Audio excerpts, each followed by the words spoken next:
राधा बल्लभ श्री हरिबन, राधा बल्लभ श्री हरिबन। जय जय राधा बल्लभ श्री हरिबन, श्री वृंदावन श्री बन चंद्र। जय जय राधा बल्लभ गुरु हरिवंश, गुरु वृंदावन गुरु बन चंद्र। जय जय राधा बल्लभ श्री हरिवंश। ओम श्री परमात्मने नमः। जीव मात्र की सर्वांगीण उन्नति और उन्हें परम श्रेष्ठ की प्राप्ति, इसी लक्ष्य तक जीव आसानी से पहुंच सके, इसी के लिए उनके नियम है। उन नियमों का पालन वास्तव में उसी मनुष्य के द्वारा सुगमता से ही हो सकता है जो ईश्वर में परम श्रद्धा और परम प्रेम रखता हो। ईश्वर में परम श्रद्धा और परम प्रेम होने पर स्वाभाविक ही मनुष्य में सदाचार और सद्गुणों की उत्पत्ति और उनका विकास होता है एवं दुराचार और दुर्गुणों का सर्वथा विनाश हो जाता है। शास्त्रों में जिन्हें सदाचार बतलाया है वही ईश्वरीय कानून में सेव्य और पालनीय नियम है, और जिन्हें दुराचार कहा है वही ईश्वरीय कानून के निषिद्ध और त्याज्य पदार्थ है। संक्षेप में सदाचार सद्गुण और दुराचार दुर्गुणों का स्वरूप यह है: अहिंसा, सत्य, तप, त्याग, अस्त्य, ब्रह्मचर्य, अपरिग्रह, यज्ञ, दान, सेवा, पूजा और महापुरुषों की आज्ञा पालन यदि सदाचार है। दया, पवित्रता, सम, दम, समता, क्षमा, धैर्य, प्रसन्नता, ज्ञान, वैराग्य और निर्भीमानता यदि सद्गुण है। हिंसा, असत्य, चोरी, जारी, अभक्ष्य भक्षण, मादक वस्तु सेवन, प्रमाद, निंदा, घृत, धूत और कटु भाषण यादि दुराचार। काम, क्रोध, लोभ, अविवेक, अभिमान, दंभ, मत्सरता, आलस्य, भय और शोक यादि दुर्गुण है।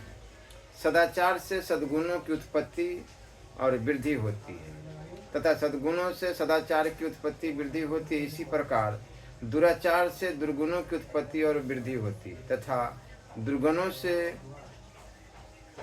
दुराचार की उत्पत्ति एवं वृद्धि होती है। ये बीज वृक्ष की ज्यों इन्हें आश्रित रहती है। सदाचार और सद्गुणों का सेवन ही ईश्वरीय कानून को मानना है और दुराचार और दुर्गुणों का सेवन ही उस कानून का भंग करना है। ईश्वर के कानून को मानने वाला पुरस्कार का पात्र होता है और कानून को तोड़ने वाला दंड का पात्र होता है। अवश्य उनका दंड भी दया से ओतप्रोत है। इस विषय पर आगे चलकर विचार करना है। यहाँ तो गंभीरता के साथ यह विचार करना चाहिए कि भगवान के इस कानून में कितनी दया, अपरिमित दया भरी है। संक्षेप में विस्तार कीजिए। अहिंसा के पालन से मनुष्य निर्वैर और निर्भय हो जाता है। सत्य के पालन से सत्य को प्राप्त होता है। चोरी न करने से विश्वास का पात्र होता है। ब्रह्मचर्य के सेवन से उसके तेज और पराक्रम में वृद्धि होती है। परिग्रह के त्याग से ज्ञान बढ़ता है। यज्ञ तप से इंद्रियों पर विजय और अंतकरण की शुद्धि होती है। त्याग, सेवा और महापुरुषों के आज्ञा पालन से संपूर्ण दोषों का नाश, सम, दमादि समस्त सद्गुणों का अभिभाव और वृद्धि होकर परमात्मा की प्राप्ति हो जाती है। इस सदाचार के पालन से लोक परलोक में कितना अपरिमित लाभ होता है, यह ईश्वर के कानून की ही महिमा है।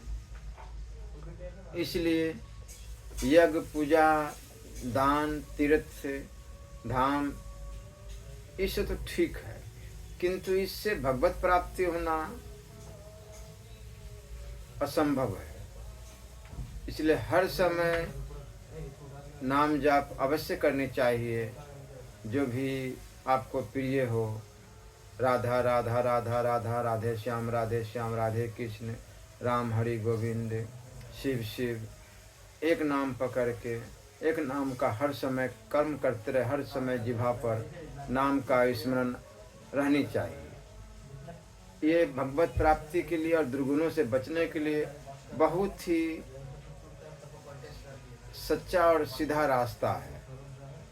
अज्ञान के कारण मनुष्य काम, क्रोध, लोभ आदि के वश होकर असत्य वचन बोलना, कपट करना, चोरी करना आदि कुकर्म करके अपना और संसार के जीवों का अहित करता है। इन दुराचारों व दुर्गुणों से अपनी और जगत की बड़ी हानि होती है। सबके सुख शांति का नाश हो जाता है। इसी अधपतन से बचाने के लिए भगवान ने इनको निषिद्ध और त्याज्य बतलाया है। इस निषेध की आज्ञा में भी उनकी दया भरी पड़ी है। जो मोहवश भगवान की निषेध ज्ञान को न मानकर कानून भंग रूपी पाप करते हैं, उनके लिए दयापूर्ण दंड की व्यवस्था की गई है। श्री भगवान के कानून में प्रधानतया जो दंड दिया जाता है उसका स्वरूप यह है: प्राप्त विषय भोगों का नाश कर देना, भविष्य में विषय भोग की प्राप्ति न होने देना या कम होने देना, अथवा विषय भोग में अक्षम बना देना। विचार कीजिए, इस दंड विधान में कितनी दया भरी है। भोगों के संसर्ग से कितनी हानि होती है, इसका निम्नलिखित कुछ बातों पर विचार करने से पता लगेगा। विषयों के भोग से आदत बिगड़ती है। विषय भोगों में रत मनुष्य ईश्वर की प्राप्ति के मार्ग पर आरूढ़ नहीं हो सकता तथा आरूढ़ हुआ गिर जाता है। विषय भोग की अधिकता से बीमारियां होती है, शरीर सुख का नाश होता है, शरीर क्षय को प्राप्त होता है, मन दुर्बल होता है, अंतकरण अशुद्ध होता है। विषय सुख केवल भ्रम से ही देखने में सुख सा प्रतीत होता है, वस्तुतः वह परिणाम में दुख रूप ही है।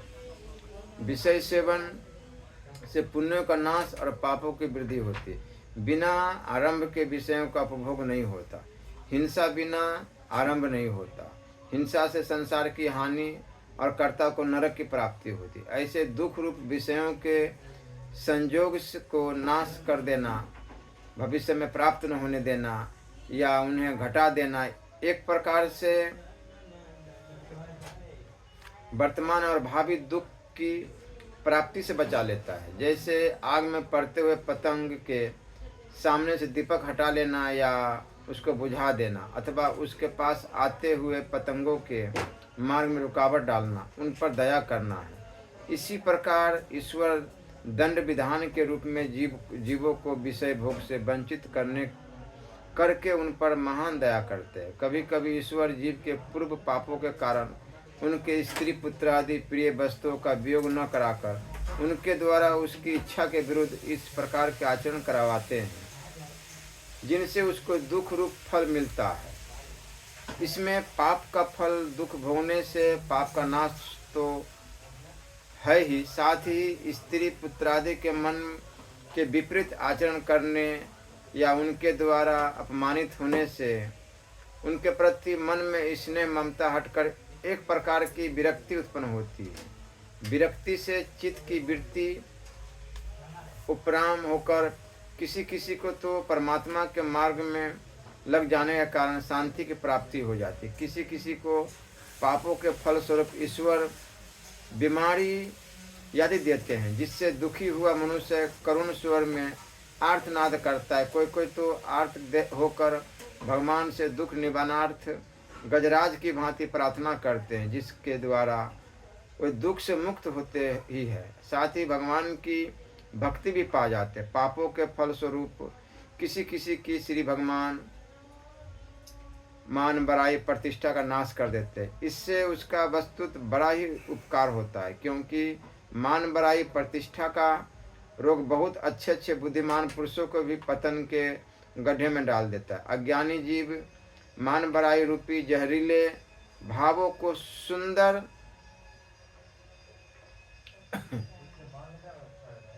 सुहावने समझकर उनसे लिपटे रहते हैं। दया में परमात्मा दया करके उनके कल्याण के लिए इनका नाश करते हैं। मान बड़ाई के सुख का नाश करना एक प्रकार से शाप के रूप में महान वरदान है, क्योंकि परमात्मा की प्राप्ति के मार्ग की मान बड़ाई रूपी भारी बाधा इससे नष्ट हट जाती है। किसी किसी के पूर्व पापों के फलस्वरूप उसकी शरीर यात्रा का निर्वाह भी कठिनता से होता है।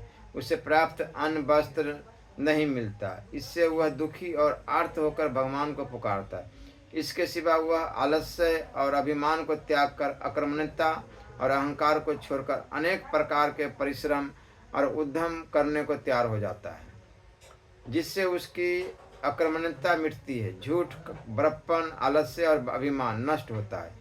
इस प्रकार ईश्वर के प्रत्येक दंड विधान में ईश्वर की अपार दया भरी है। जैसे रत्नों के गहरे में समुद्र में डुबकी लगाने से एक बढ़कर रत्न मिलते हैं, वैसे विचार द्वारा श्री भगवान के दंड विधान रूपी दया के सागर में डुबकी लगाने पर इस लोक और परलोक के हितकारक अनेक अमूल्य रत्न मिलते हैं। इससे यह सिद्ध होता है कि ईश्वर का कानून और उसका दंड विधान दया से परिपूर्ण है। संसार में अनुकूल और प्रतिकूल दो पदार्थ है। मनुष्य अपने अनुकूल पदार्थ की प्राप्ति में ईश्वर की दया समझता है, सुख शांति को प्राप्त होता है तथा उस पदार्थ से प्रेम करता है। प्रतिकूल में मूर्खता के कारण ईश्वर का कोप समझता है, अशांति और शोक को प्राप्त होता है एवं उससे द्वेष करता है। परंतु जो पुरुष उस सर्वशक्तिमान दयामय सर्वज्ञ परम सुहृद परमात्मा के तत्व को जानता है, वह शोक और मोह से तर कर परम शांति और निर्भयता को प्राप्त हो जाता है। ईश्वर के कानून का रहस्य समझकर तो मनुष्य उस पर मुग्ध हो जाता है। ईश्वर का प्रत्येक नियम पापियों के पाप और दुखियों के दुख को नाश करने वाला है। वह पापों की वृद्धि में सहायक नहीं है। जो पुरुष तत्व समझे बिना ही ईश्वर को दयालु समझकर ईश्वर दया के भरोसे पर नए नए पापाचरण करता है, उसके पाप तो इतने वज्रलेप हो जाते हैं कि फिर वे जप ध्यान आदि प्रायश्चितों से भी भोगे बिना प्राय नाश नहीं होते, बल्कि भजन ध्यान होने में भी वे पाप प्रतिबंध रूप हो जाते हैं। ईश्वर की दया और न्याय के तत्व को जानने वाले पुरुष प्रतिकूल पदार्थों की प्राप्ति में अपरामित सुख शांति का अनुभव करते हैं। उनका वह दर्शन उन यज्ञों की अपेक्षा तो जो विषय भोगों की प्राप्ति में सुख शांति का अनुभव करते हैं अत्यंत ही विलक्षण होता है। वे समझते हैं कि यह अपने परम प्रेमी न्यायकारी दयालु ईश्वर का किया हुआ विधान है। प्रतिकूल पदार्थ जो जगत की दृष्टि में दुख कहलाते हैं प्राप्त होते हैं, तब पापों के बंधन से मुक्ति मिलती है। व्याधि आदि को परम तप समझकर भोगने से पापों का नाश होता है। अंतकरण स्वर्ण सदृश विशुद्ध और निर्मल हो जाता है। भविष्य में निषिद्ध पाप कर्म न करने की ईश्वरीय आज्ञा का पालन करने में सावधानी होती है। इससे आगामी पापों का नाश हो जाता है। भोग से पूर्वकृत पापों के प्रारब्ध का नाश हो गया। वर्तमान में तप समझकर पापों का फल भोगने से अंतकरण शुद्ध हो गया। वर्तमान में पाप नहीं हुए और संचित पापों का नाश हुआ तथा निषिद्ध कर्मों के त्याग से भविष्य के पाप मिट गए। इस प्रकार वह पापों से सर्वथा रहित होकर परमात्मा का प्रेमी बन जाता है। आपती काल में आस्तिक पुरुषों को ईश्वर की स्मृति अधिक होती है। ईश्वर स्मरण से बढ़कर ईश्वर प्राप्ति का कोई सुलभ साधन नहीं है। इसलिए तो सभी भक्तों का कहना है कि हर समय नाम जप अवश्य करनी चाहिए। सुख के माथे सिल परो जो नाम हृदय से जाए, बलिहारी बा दुख की जो पल पल नाम जपाए। अतः हम सबको श्री भगवान के कानून का रहस्य समझ कर उनके उस अनुसार चलना चाहिए। माता पिता गुरु और स्वामी आदि के कानून के अनुकूल चलने से उनके अधिकार में जो परिमित पदार्थ है वही हमें मिल सकते हैं। परंतु दया में ईश्वर के कानून के अनुकूल चलने से हम समस्त पापों से मुक्त होकर परमात्मा के उस परम पद को प्राप्त हो सकते हैं जो मनुष्य जीवन का सर्वोपरि प्रधान उद्देश्य है। ईश्वर प्रेम ही विश्व प्रेम है। ईश्वर अनंत और असीम है। चराचर विश्व ईश्वर के एक अंश में उनके संकल्प के आधार पर स्थित है। ईश्वर अपनी योग माया के प्रभाव से विश्व की रचना और उसका विनाश करते हैं। जब ईश्वर संकल्प करते हैं विश्व उत्पन्न हो जाता है, और जब संकल्प का त्याग करते हैं तब विश्व नष्ट या तिरोहित हो जाता है। स्वप्न स्थिति पुण्य पुरुष जिस प्रकार अपने अंदर संकल्प बल से स्वप्न सृष्टि की रचना करता है, उसी प्रकार ईश्वर आत्म रूप से व्याप्त रहते हुए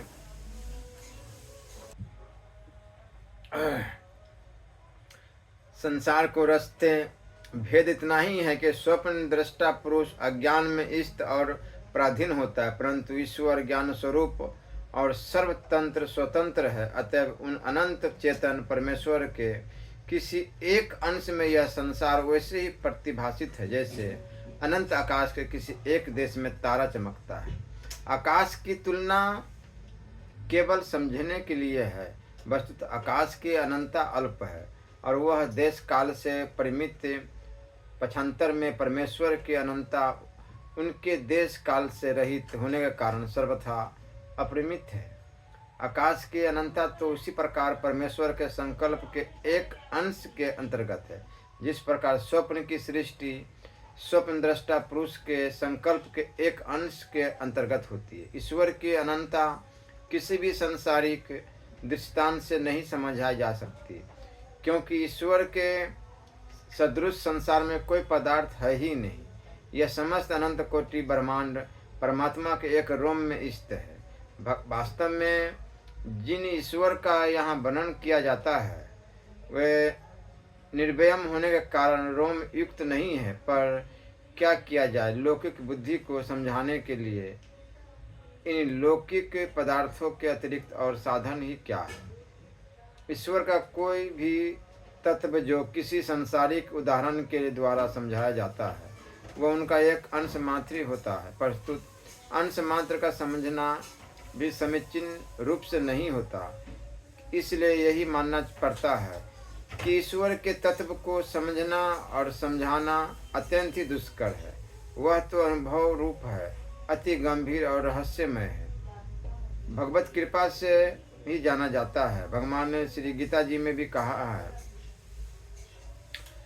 कोई महापुरुष ही इस आत्मा को आश्चर्य की ज्यों देखता है और वैसे ही दूसरा कोई महापुरुष आश्चर्य की ज्यों इसके तत्व को कहता है। इस प्रकार जो महापुरुष ईश्वर के तत्व का अनुभव कर लेते हैं वही जब दूसरों को सहज में नहीं समझा सकते तब औरों की तो बात ही क्या है। समझना वाणी का विषय है। बुद्धि के द्वारा ईश्वर के तत्व का जितना अनुभव होता है उतना वाणी कह नहीं सकती, और वास्तव में जो ईश्वर का तत्व बुद्धि में भी पूर्ण रूपन नहीं आ सकता।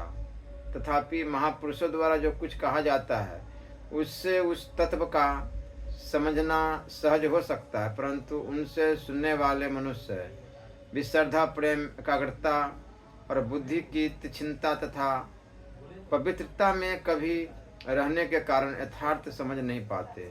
इसी कारण यह विषय समझाने में अत्यंत ही कठिन है। परंतु इतना समझ लेना चाहिए कि उस अत्यंत विज्ञानंद घन परमात्मा के किसी अंश में प्रकृति या माया है, और उस माया के किसी अंश में यह समस्त चराचर विश्व है। इस अवस्था में ईश्वर के प्रति किया जाने वाला प्रेम स्वाभाविक ही समस्त विश्व के प्रति हो जाता है, क्योंकि ईश्वर ही विश्व के आधार है, ईश्वर ही विश्व के आत्मा है, ईश्वर ही विश्व में व्याप्त है और ईश्वर ही विश्व के एकमात्र अभिन्न निमित्तोपादन कारण है। वही अंशी है और यह समस्त विश्व उनका अंश है, या यूँ कहिए कि उनका अंग है। श्री भगवान ने स्वयं अर्जुन से कहा है, अथवा हे अर्जुन, इस बहुत जानने से तेरा क्या प्रयोजन है। मैं इस संपूर्ण जगत को अपनी योग माया के एक अंश मात्र से धारण करके स्थित हूँ। भगवान के उपयुक्त वाक्यों का अभिप्राय समझ लेने पर यह निश्चय हो जाता है कि यह समस्त जगत भगवान के एक अंश में स्थित है। भगवान ही इस जगत रूप से अभिव्यक्त हो रहे हैं। ऐसी स्थिति में भगवत प्रेमी का स्वाभाविक ही जगत के साथ कृत्रिम प्रेम होता है। जिस मनुष्य ने सोने के तत्व को समझ लिया, उसका सोने के आभूषणों के साथ निश्चय ही प्रेम होता है। वह फिर कभी उनकी अवहेलना नहीं कर सकता। यह प्रत्यक्ष प्रमाणित है। यदि करता है तो वह स्वर्ण के तत्व को नहीं जानता। इसी प्रकार परमात्मा के तत्व को जानने वाला परमात्मा प्रेमी पुरुष जगत के जीवों की कदापि अवहेलना नहीं कर सकता। जो मनुष्य किसी एक पूज्य पुरुष के सारे अंगों की श्रद्धा और प्रेम से पूजा करता हो और उस पूज्य पुरुष के किसी एक उपांग को जला दे या किसी एक अंग को काट डाले, चाहे वो कितना ही छोटा हो, यह कैसे संभव हो सकता है? क्योंकि उसके लिए तो पूज्य पुरुष का प्रत्येक अंग ही पूज्य और प्रिय होता है।